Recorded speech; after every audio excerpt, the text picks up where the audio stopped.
Hello trade pros. With the recent volatility in the oil market, today I wanted to create a video to help you understand what are oil futures and what happens around the expiration date. So let's take a deep dive and get into this video.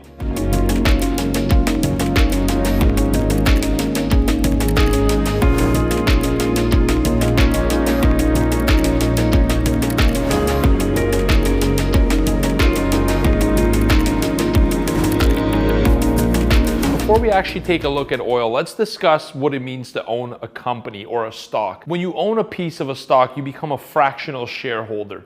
The amount of percentage that you own depends on the number of shares that you own as well. This way, you're fractionally receiving the benefit of owning the company through dividends, through capital growth, and through being a shareholder and taking part of the future development and research of that company. So what is it like to actually buy oil? Because oil is a physical commodity. 40% of consumption of oil is due to auto and truck transportation.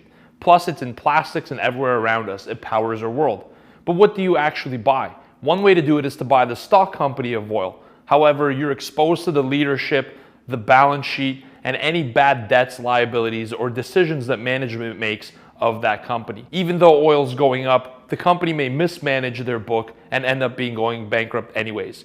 So to take advantage of oil price, you need to actually buy the physical commodity to get a true and clean and correlated investment in oil per se. There are other options as well. You could purchase an ETF. It goes by USO, United States Oil Fund. Another one is OIL. And these ETFs allow you the opportunity to trade oil like it's a stock on an exchange without having to dive into the futures yourself. The downside to investing in an ETF is that you're allowing the managers to control how your money is invested. And when you're trading in crude oil, the ETF actually takes that money from shareholders that's allotted who have purchased the ETF and put it directly into futures as well. So if you want to bypass the middleman, you're gonna have to trade crude oil futures. But before you trade them, you're gonna understand and you wanna understand what you're actually trading and what's going on behind the scenes of the product you're investing in. Because in futures trading, you could really get yourself into trouble without a full understanding of the product. So let's focus on this next. In the futures market, there's typically two types of futures contracts that you could invest in. The first type is the one that's settled in physical delivery, and the second is settled in cash. The difference is that if you own one futures contract, on the expiration date, you will have to take delivery of that good that's underlying the derivative contract. On the other side, if it's cash settled, when the product expires, all that's happening is a transfer of money. So you do not need to take delivery physically of the product. Crude oil happens to be on this side. It is a commodity, and for every one futures contract that you own, you're owning the obligation to purchase 1,000 barrels of oil if you hold that contract until the expiry date. Futures contracts trade on an exchange as well, and they are guaranteed by something called the clearing corporation. This means that if you trade against somebody, if you buy the contract and the person sells, even that person goes bankrupt, the contract is made whole and guaranteed to clear. This clearing corporation provides a standardized opportunity for us to trade contracts. Myself and you and someone else could be around the world, but we all connect on one common exchange and trade the exact same product. And this is why crude oil is among the top 5 most liquid and most highly concentrated marketplaces of professional traders. It's a huge advantage to understand this product and to be able to trade it. Now let me tell you a little bit more about what the crude oil contract is. The symbol that's used is CL. This is crude oil in the United States and in the North American market. There's also another crude oil futures product that's in the UK and it's listed as Brent crude.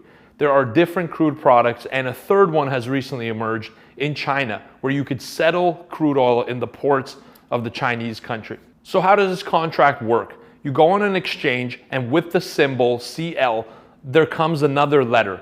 This letter allows you to decide which month you want to purchase. The month that you're purchasing is when the crude oil is going to be set for delivery. So a contract listed for the month of May actually expires 10 days before the month of April. The reason a May contract expires in April is to allow that additional time for crude oil to go from one set of hands to the other through Cushing, Oklahoma, where most crude oil is delivered in the United States. So these extra 30 days is called the settlement period.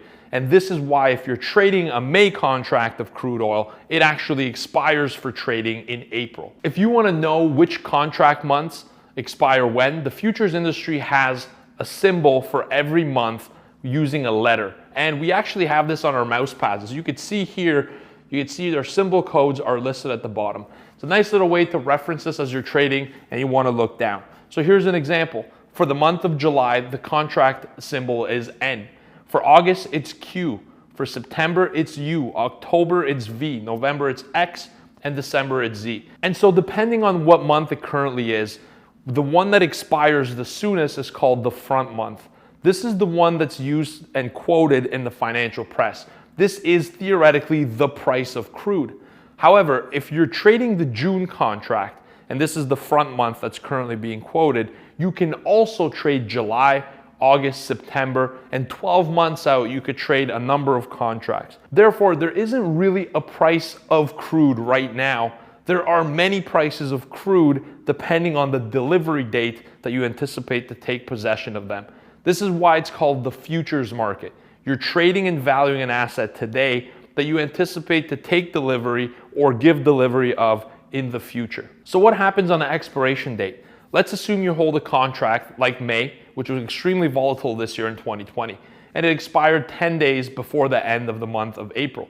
And if you're holding this crude contract, knowing that at the close of trade, you're gonna be a record holder of the futures and you will be assigned. Remember, when you have a contract, there is no option to purchase crude. You have an obligation to be the one that purchases crude. So if you hold the contract in expiry, for every one contract you hold, you are now obligated to take delivery of 1,000 barrels of oil. If you have 10 lots, now you got to take 10,000 barrels in your possession. And you can't just back up your pickup truck in Cushing, Oklahoma and say, load them up, boys. It doesn't work that way. You need to have storage that's approved and that you could provide to receive these barrels. If you don't have the storage, it gets stored in Cushing, Oklahoma. The problem was that caused a lot of this downside and negative oil prices for the first time in the history of trading is that a lot of traders who bought the product didn't realize they were gonna have to store it. And they didn't realize that one contract was 1,000 barrels. So flash forward to expiry date. Crude oil prices are collapsing. Storage is full because this market's been oversupplied for years, and now it's being under demanded as well because of this coronavirus pandemic. So what happens? It's a double black swan event. We're flush with supply and there's absolutely no demand. And you now have to take possession of 1,000 barrels. What do? You have two options. Number one, take the delivery and find storage or be charged a lot of money for it for breach of contract. Number two is sell your contract. But if you have a contract that everyone owns and nobody wants to buy, what do? You offer the contract for sale at a lower price. Nobody wants to buy it there. You offer it for an even lower price. And at one point it hit zero. And you still can't get rid of it because no one wants to buy it. But now you're even more desperate to get rid of it. So what happens? You discount the price further into the negative scale. You are now effectively paying people to take this product out of your hands. This is why crude oil hit as low as minus $40 a barrel, because people who owned it didn't have the storage and were speculating on a product that they didn't understand how it worked. And now they had to pay somebody to get this product off their hands who had the storage availability. It wasn't the price of crude oil you were trading, you were actually trading the price of storage of crude oil with that month's contract. So how do you actually avoid this? Because I saw a lot of people get hurt, and unfortunately the majority of those traders was the retail crowd. The way to avoid this situation with futures trading is to do something called a roll. It's not like one of those baked rolls that you would see that smell so fresh that your mom used to make. A roll simply means sell the front month contract, receive the money, that way you don't have to take delivery, and purchase the next one forward. In this case, it would be sell the May, buy the June. That was the roll trade.